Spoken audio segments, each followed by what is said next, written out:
ব্লাউজের হুকের ঘরে পট্টির কাপড় কিভাবে কাটিং করবেন দেখুন। এরকম কাপড়টি বিছিয়ে নেবেন, তারপরে আপনার হুকের ঘরে যতটা মাপ থাকবে এরকম ব্লাউজে করে মাপ করে নেবেন।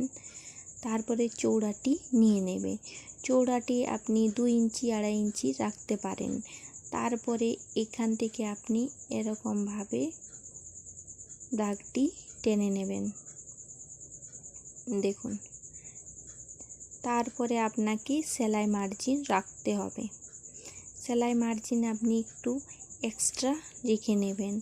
এখান থেকে আপনি 2 ইঞ্চি 1 ইঞ্চি রাখতে পারেন। এখানে আমি 2 ইঞ্চি রেখে নিলাম। তারপরে দেখুন আমি আস্তে আস্তে করে কাটিং করে নিচ্ছি। বন্ধুরা ইউটিউব চ্যানেলটি সাবস্ক্রাইব করবেন এবং ফেসবুক পেজটি ফলো করবেন। দেখুন আবার আমি মাপ করে দেখিয়ে দিলাম। থ্যাংক ইউ বন্ধুরা।